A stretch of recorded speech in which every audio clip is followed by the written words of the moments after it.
کائنات دے وچ جس دے واسطے الفاظ حضور ادا کیتے ما بینا بیتی و منبری روضۃ من ریاض الجنہ کہ وہ مقام ہے جس نو رب جنت بنایا ہے، جس نو رب جنت بنایا ہے، اس حجرے دی گل کر رہے ہیں جس حجرے نو اج تیری نگاہ گنبد خضرا دے منظر نامے نال ویکھدی ہے کہ اس دی عقیدت نو اپنے دل دے وچ بساندی ہے۔ گنبد خضرا میں آپ حاضری دیتے ہیں، جن جالیوں پر آپ حاضری دیتے ہیں اس کے پیچھے 4 دیواریں موجود ہیں، الگ الگ دیواریں ہیں، ایک دیوار آپ کو نظر آتی ہے، جالیوں کے اندر سے آپ دیکھتے ہیں تو سب رنگ کا کپڑا لگا ہوا ہے اور اس کے اوپر ایک دیوار پر لگا ہوا ہے، اس کے پیچھے ایک دیوار ہے، اس کے پیچھے ایک دیوار ہے اور پھر اس کے پیچھے ایک دیوار ہے، اس میں ایک دیوار عمر بن عبدالعزیز کے زمانے میں انہوں نے کروائی تھی، ایک دیوار جو اس میں پہلے وہ آپ کے حجرے کی دیوار ہے اور اس حجرے کے اندر ایک دیوار قائم کی گئی تھی۔ وہ دیوار کس نے قائم کی ہے ذرا توجہ کرنی ہے۔ آپ کا حجرہ مبارکہ 5 میٹر چوڑا 6 میٹر لمبا مختصر سا حجرہ، جس کے سامنے آپ کا چھوٹا سا سین ہے، اتنا چھوٹا سا حجرہ 5 میٹر چوڑے 6 میٹر لمبے مختصر جا حجرہ، جس سے دیکھ لگا کر حضور اعتکاف میں بیٹھا کرتے اور پردے کی اوٹ سے اندر صدا لگا کر کہتے کہ حمیرہ بالوں میں کنگھی کر دو، حمیرہ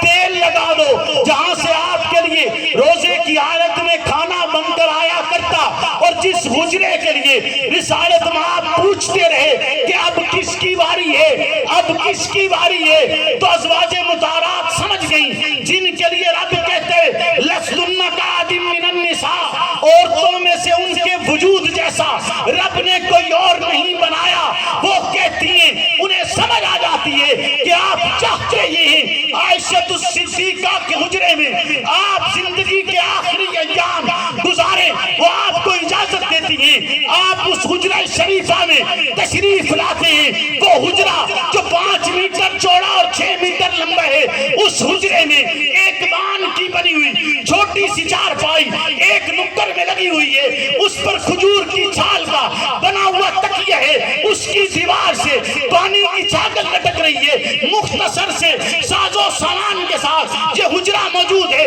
رسالت مآب اپنی زندگی کے آخری ایام گزارتے ہوئے اسی حجرے میں اسی بان کی چارپائی پر کائنات کے مومنوں کی ماں کی گود میں اس دنیا سے رخصت ہوتے ہیں۔ آخری چیز جو رسالت مآب کے نطق معصوم سے گزر کر نیچے گئی ہے، وہی نطق معصوم جو رب کی وحدانیت بیان کرتا ہے، وہی نطق معصوم جس نے اعلیٰ کلمت اللہ کے لیے 23 سال جدوجہد کی ہے، وہی ذات گرامی قدر جو فجر وجود کون و مکان ہے، جو عرض و سماوات میں خلاق کے عالم کے بعد سب سے اعلیٰ ہے، سب سے عظیم ہے، سب سے منزہ ہے، سب سے برتر ہے، جس کے لیے کہا گیا لا یمکن الثناء کما کان حقہ بعد از خدا بزرگ توئی۔ قصہ مختصر، وہ اس دنیا سے رخصت ہو گئے اور مومنوں کی ماں کی گود میں عائشہ الصدیقہ کی گود میں اس دنیا سے رخصت ہوئے۔ رسالت مآب جب رخصت ہو گئے، وہ بان کی چارپائی